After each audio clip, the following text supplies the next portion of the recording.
Thank you so much for being here. Thank you for standing up for freedom and liberty. It's a wonderful thing to see people come out and understand what's at stake here. I am Sharon Engel. I'm running for your seat, the people's seat in the U.S. Senate, opposing Let's Make a Deal, Tax and Spend, Harry Reid.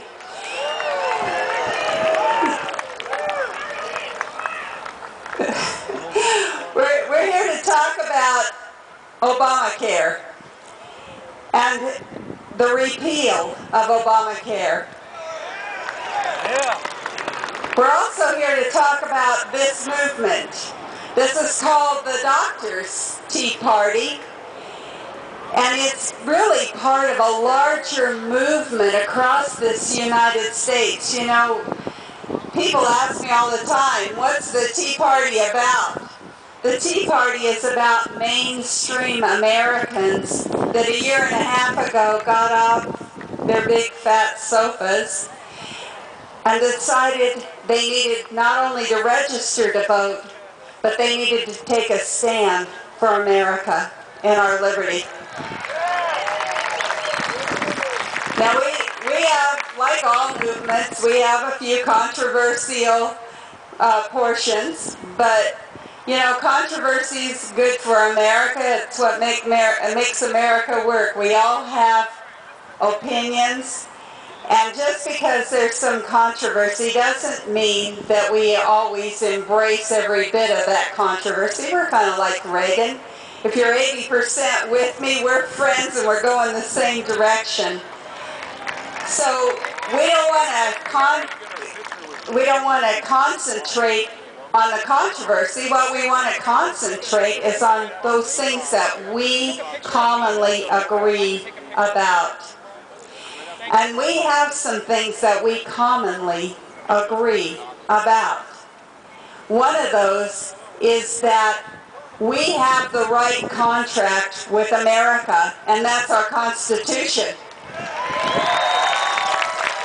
We know that this Obamacare is unconstitutional, and Missouri has made the first 10th Amendment step against Obamacare, saying not only is it unconstitutional, but we're not going to let it happen in this state. We're not going to.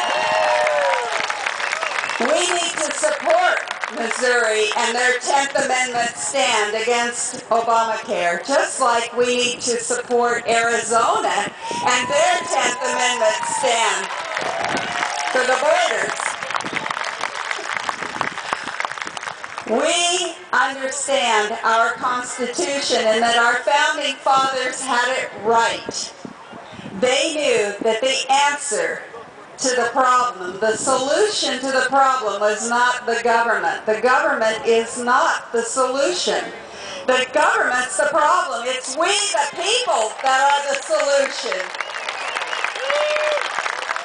And that's why they gave us a Constitution that allows we, the people, to say a few things about our laws. It allows us to make the law. We, the people, can vote for those folks that do the legislating. We can also vote for some folks who understand that judges don't make the law. Legislators do.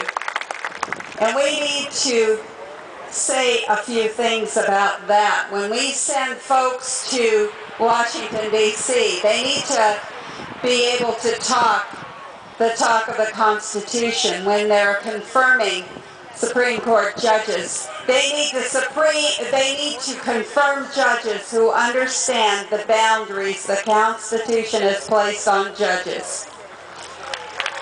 We don't need folks like Elena Kagan.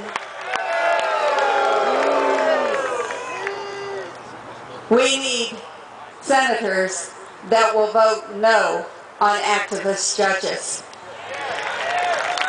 We also know that we have the right message for America, and that's lower taxes, less government regulation, more individual freedom, and stop the spending. They're always asking us, so what is your solution?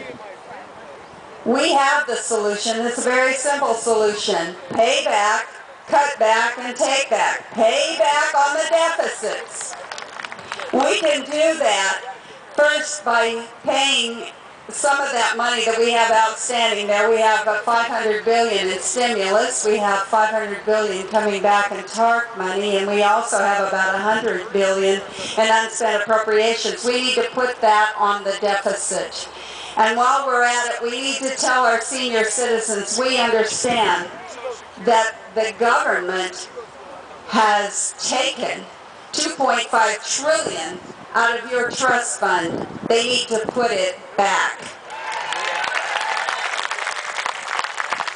We need to give our businesses some confidence. We need to give our seniors some confidence that we're going in the right direction, and that is by paying down on these deficits. We need to cut back on the spending.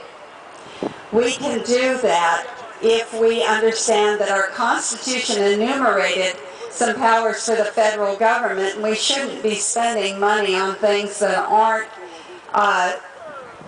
constitutionally correct for us. Those kinds of things need to be pared back and given back to the states, and I'm talking specifically about departments and agencies and unconstitutional czars. You know, the president can have his friends, but I don't need to pay for those guys. And we need to talk about some departments that pass down one-size-fits-all policies that fit no one, that come to us in the states as unfunded or underfunded mandates, such as the Department of Education. We need to take back our economy, and we can do that through passing some laws like the repeal of Obamacare. That'll be a take back. We need to have a true audit of the Fed. We need to liquidate Fraudy Mac and Phony May. We need a fairer, flatter, simpler Internal Revenue tax code.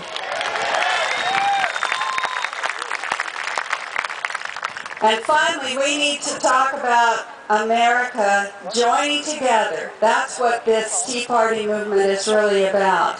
Harry Reid says he needs $25 million. I say I need 1 million people with $25. And you can say, well, Sharon, that's great. I hope you defeat that, Harry Reid, but I can't vote for you. Send money. We need to band together as Americans and understand that Harry Reid votes for all of us, whether we live in California or Nevada. He's voting for us. He's passing these laws like Obamacare that we can't live with. We need to send people to the Senate that understand they represent we, the people, all of us in this United States. And that's why I'm appealing to you to join with folks from Virginia and Florida and New York, folks that have said, I can't afford more than $25, but I'm sending it this month and next month and the next month. Thank you so much for joining with me. Thank you for being great Americans. God bless you for that. And remember that we have the right angle to defeat Harry Reid.